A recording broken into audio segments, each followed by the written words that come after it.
Okay. So let's start over, because I wasn't recording. And I want to record, so that way no one can say that I didn't record. So I first said, all right, let us draw cervical, thoracic, lumbar, and sacral spinal cord segments, and I'll draw only half of the gray matter of each. And as you can see, I drew dorsal gray horn and anterior gray horn with the posterior and anterior commissures along with the central canal. An anterior fissure and a posterior sulcus. You got me? And I did that for cervical, thoracic, lumbar, and sacral. But notice that there's a difference in that when you look at the gray matter H, at gray matter H, you got a posterior or dorsal gray matter horn and an anterior or ventral gray matter horn in cervical. And you have them all in thoracic, lumbar, and sacrals. But what you have in thoracic, lumbar, sacral that you don't have in cervicals is this pointy structure at the end there, which they call the lateral gray horn. So that right there is the lateral gray horn. Well, the lateral gray horn in thoracic, lumbar, and remember, we're talking about T1 through T12. We're talking about L1 through L5. We're talking about S1 through S5, or at least S3. So these lateral gray horns, they're what? They will contain the cell bodies of preganglionic neurons that are autonomic. And autonomic means what? That what? Is it going to skeletal muscle? No, it's going to what? Cardiac and smooth, which is organs, yes? So it's going to cardiac and smooth muscle cells in the organs. That's what they call visceral. So the autonomic nervous system is connecting to our viscera, to our organs. You got me? So I said, okay, so cervical is out of the discussion because cervical spinal cord segments C1 through C8 do not have lateral gray horns. They do not. So they're not part of this discussion. Well, then I asked you, I said, okay, guys, let's talk about autonomic, which is our automatic. And I said, well, what is our autonomic? And you responded, well, autonomic is parasympathetic and sympathetic. I said, all right, well, what's parasympathetic called? Also called craniosacral divisions. Okay, what else is it called? Rest and digest. And then asked you, okay, what are the components here? Who's carrying this stuff? Cranial nerve number 3, cranial nerve number 7, cranial nerve number 9, and cranial nerve number 10 are coming from the cranial part. And of those 4, the most important one is 10, because 10 is going to do all the organs. But it stops right here. Stops right here at the transverse colon. So it does all the small intestine. It does the lungs, the heart, the liver, the spleen, the kidneys, the pancreas, the small intestine, the stomach, the esophagus, the trachea. You guys, you hear me? The list is long. But when you get from small intestine to then large intestine, then you come up and then over, it stops right there. And that's called the splenic flexure because the spleen is here. So when the transverse colon hits the spleen, it turns down, becomes the descending. Sure enough, the descending colon is too far away from the vagus for the vagus to connect. So who's gonna pick up the slack? Sacral. This is why you have sacral. This is why it's called craniosacral. Because the vagus can't extend as far down as it needs to. So you're going to have the sacral pick up. Sure enough, the sacral, preganglionic, parasympathetic neurons, guys, for the parasympathetic nervous system are coming from the lateral gray horns of the sacral spinal cord segments. Did you hear me? The preganglionic neurons are coming, their cell bodies, the preganglionic parasympathetic neurons. So I'm just going to draw it here. These are different colors. So since rest and digest means we're going to slow things down, I'm going to use red. So there we go. There's the cell body, because I wrote the lateral gray horns will contain the cell bodies of preganglionic neurons. Okay? There's the cell body of the preganglionic neuron. Its axon is going to extend out through the ventral root, ventral horn. Through the ventral root, it's going to come through the spinal nerve, and then it's going to come out, and it's going to extend to organ. And once in the organ, it'll come up. It'll meet with the postganglionic. So this is in the wall of organ. And what organs are we talking about? Because we're talking about sacrals. We're talking about what? Descending colon, sigmoid colon, and rectum. Because that's all sacrals are doing. Separately, the reproduction stuff. All right, so defecation and urination. Does that make sense, guys? Yeah. Right? Because it's what? Rest and digest. Well, when I digest, I'm thinking about what? Pooping. Right? And urinating. You got me? So that would be a part of it. And that's what these are going to these preganglionic. So this is a preganglionic.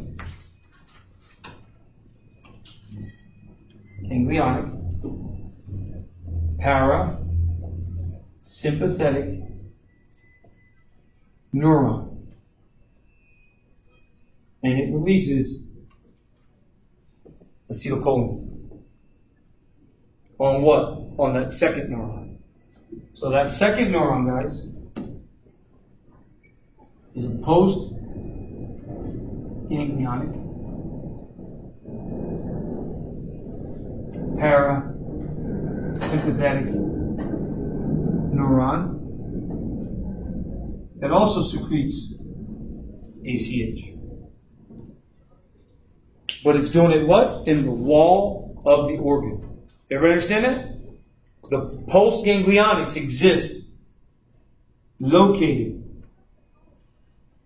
Postganglionics are located in the wall of the organ, guys. Okay? It just is what it is. That's how it is. Okay? Any questions so far? So parasympathetic is parasympathetic because it's craniosacral division. And cranial means you got cranial nerves 3, 7, 9, and 10 giving are allowing for parasympathetic, preganglionic, parasympathetic neurons to travel along with them. Even though we know that 3, 7, and 9 have other jobs to do, we're piggybacking those preganglionic sympathetics up here in the brain with those cranial nerves to get them where they need to go. Well, this one for lacrimation, these two for salivation, this one for glutination, meaning our ability to swallow. Huh? So again, rest and digest. Guys, you get it? Rest and digest, you get it? All that stuff I was telling you about is leading to digestion. So anything that's involved with digestion, it means secreting fluid, it's chewing it and swallowing it, and then chewing it is the actual movement. It's a motor movement, and it's something that you choose to do, although we chew so often from such a young age that it becomes almost autonomic. Does everyone agree? Sometimes you're chewing, you don't even realize you're chewing on the side of your mouth, or your lip, or your tongue. Alright? You got a little excess skin, you feel it, start chewing on it, alright? I'm like that. So it becomes almost autonomic, because we can do things so often that it becomes so imprinted on our brain that it becomes almost an autonomic kind of response. But that's not really autonomic, guys. You get me? A true autonomic response means that you're going to get motor to not the skeletal muscle, but the cardiac and smooth muscle. Bless you. There is one exception, and that's the diaphragm. Because the diaphragm is skeletal muscle, but it's getting overridden. The nerves are somatic neurons from peripheral nerves coming from cranium, but because they're getting connections further up from the medulla, the respiratory centers in the medulla and the pons, then they're going to override that skeletal muscle and those neurons that are connected to tell them to act rhythmically when they tell them to do so. So even though it's skeletal muscle, it's kind of autonomic. But that's because of the input that's coming to it from the medulla and the pons. Because those are the areas of respiration. You understand that? So in your outline, you should write next to pons and medulla. In your outline, you should write, if it's not already there, pons and medulla contain centers of respiration.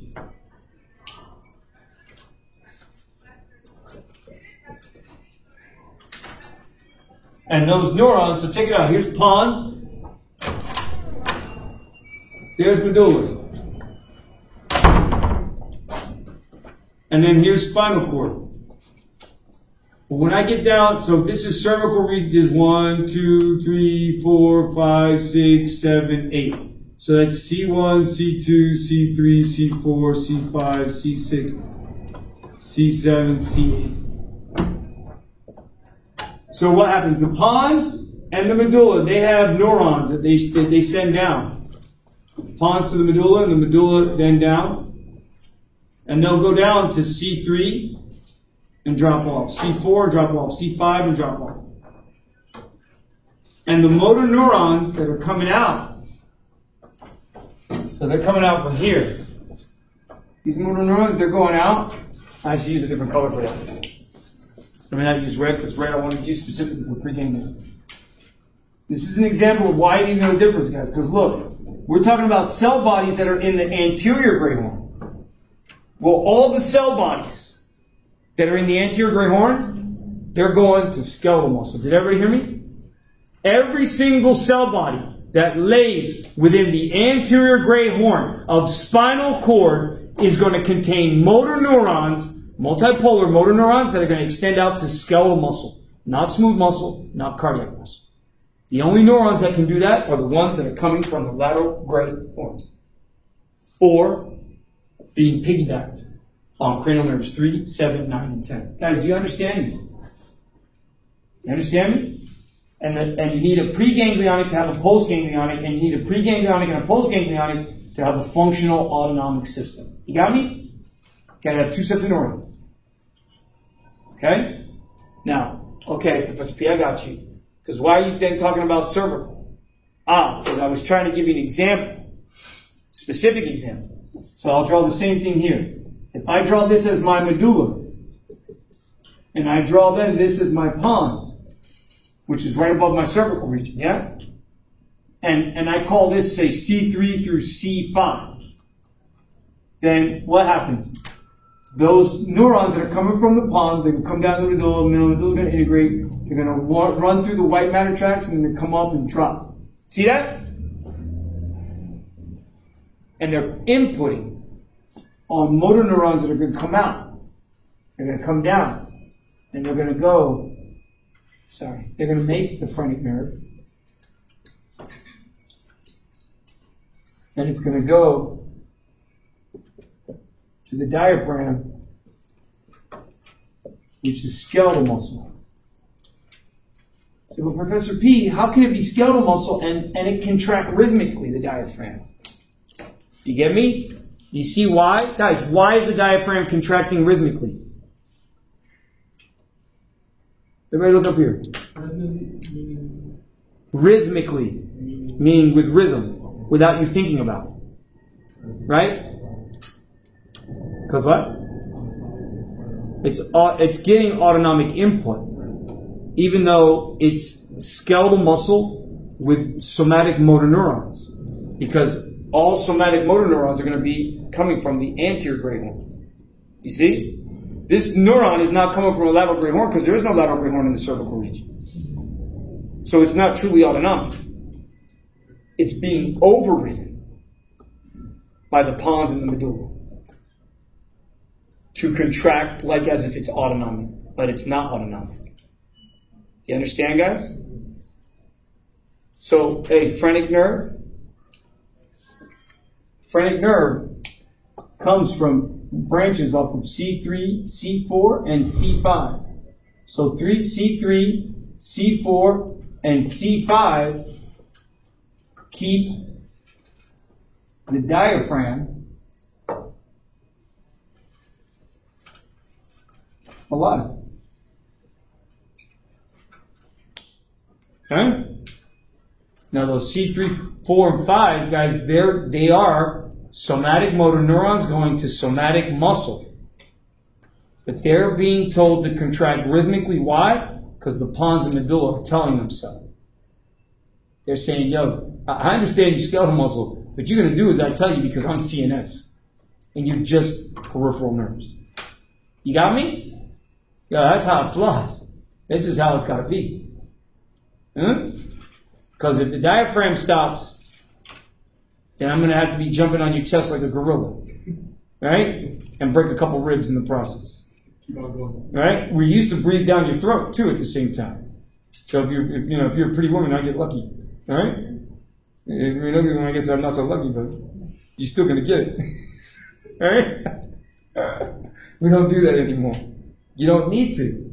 Because just by pressing on the chest, you can actually induce air to move into the lungs and out of the lungs. So what do we... Guys, you understand now? Why you're only focusing on compressions? Because if I squeeze down hard enough on the chest, the lung will inflate on its own. So we just got to focus on getting that heart, getting the blood through the heart and on to the organs. And as long as you can compress the heart, then the lungs will inflate and they'll do their job. It's so funny. I'm going to tell you the story real quick because I think you guys are going to laugh. It's all right. So I was the kid in high school who failed gym. Not because I couldn't do the exercises, but because I refused to take showers in the disgusting shower with all the disgusting guys. All right? So, of course, when you failed gym back in the day, my punishment was night classes at the local firehouse learning how to save a life. Really? And so my first experience on a dummy was putting my lips to it and doing what? 3 breaths and then 10 compressions. 3 breaths and then 10 compressions, guys. That was 40 years ago. Or 30 years ago. So I was 16. It's around it. See how things have changed? And we come to realize now you don't have to put your lips to someone else's lips. You imagine there was a time when I was in medical school, we used to walk around with these little pop-up canisters that had the mask. So in case we had to do CPR on you, right? We had a little mask because I'm not putting my face to your face. I'm not putting my lips to your lips. I don't know if I'm going to get herpes or something. I don't know. Right? So I pull out this mask, stick it on you, and then. Oh, you want to get on this? Yeah, I'll breathe and you do the 10 and then we'll work it together. And they find out that in most cases you're actually killing the patient quicker by breathing down their tube. Yes. Yes. Especially if they were already choking on something that was occluded. There was occlusion. It was occluding the airway. So they went and they reevaluated everything. Said, no, you don't have to do that anymore. So they stopped selling the masks to do and then just compressions. I got a mask with my course when I did it like 8 years ago. Yes. Yeah. Yeah, it wasn't too long ago that they changed. Like Switched it. 4 or 5. That's right. 4 or 5. That's right. That's right. Yeah, and you imagine having to do it on a baby too, right? So now it's all about compressions. It's nothing more than compressions. That's it. You know, and that's why I said, you know what, I could definitely teach EMTs, you know, and CPR, because I've been CPR certified for like 30 years. It's so sad, right? I've been CPR certified since high school. All right. So are there any questions on this so far? Any questions at all? No questions? Okay. So we'll keep going. All right. So if I draw it over here like I was doing, you would see these neurons coming out at these different levels. And as they give branches off, they'll merge. And that's what's going to go down to the phrenic nerve. Then the other branches are going to do the other stuff that they need to do. See that, guys? So again, that idea of C3, C4, and C5 keep the diaphragm alive, and the diaphragm is an exception to the rule. It's skeletal muscle that's acting like it's autonomic. It's acting like it's cardiac and smooth muscle, but it's not. It's skeletal muscle getting input from motor neurons that are in the anterior gray horn of cervical regions 3 through 5, right? And both left and right sides, because I'm only drawing left side here. And the only reason why it becomes autonomic is because it's overridden by the pons in the medulla to do so. Okay? And then sure enough, there's one other structure. I'm going to write it on the board for you. So let me finish this. So what's above the pons? What's behind the pons and the medulla? Cerebellum. And what's above the pons and cerebellum and medulla? Midbrain. The midbrain. So let's draw the midbrain. And then what's above the midbrain? The diencephalon. Guys, you see it's not that hard. Lay it out, draw it out, put the circles in. It doesn't have to be precise. Look at that outline. You could draw it out that way and then start the outline. And then if you guys, man, there's so much shit going on here. You got sensory neurons going up. You got sensory neurons coming up and switching at the level of the medulla and then going up. You got other ones that are coming straight up. Everything's going up to the thalamus. It's all got to stop there. Then the thalamus the diencephalon is going to extend up to the cortex. Separately, you got motor neurons coming from cortex going. They're not stopping. The lateral cortical spinal tracts and anterior cortical spinal tracts, guys. This is what they're going to do. They're going to come from all the way up there in the brain, and they're going to go straight down, and depending on where they're going to go, they'll drop off to cervical, thoracic, lumbar, and sacral. Every single segment, guys. The lateral and anterior cortical spinal tracts, the CSTs, guys, are the main motor tracts that are going to drop off to these cell bodies for motor movement, for somatic motor movement, voluntary motor movement. Well, that would make sense because this is the primary somatomotor cortex. Yes? Right? What is CST? CST, it's on there. CST is the cortical CST. Oh, nice. Trying to find different colors. CST is cortical spinal tract. And that cortical spinal tract is the only, the cortical spinal tract is coming from your primary somatomotor cortex. And either you have an anterior or a lateral. And of course, the anteriors will crisscross, the laterals won't. The laterals will come down, they'll crisscross at the level of the spinal cord. See that? So again, you only have to focus on one set of tracts of motor. There's 5 or 6 of them. I'm only asking you to know the lateral and the anterior cortical spinal tracts. That's it. And then of the sensory, I'm asking you to know the spinothalamics and the dorsal column medial lemniscal pathway. All right? And it's all on that list. So you have your CST, and then you have this is your motor.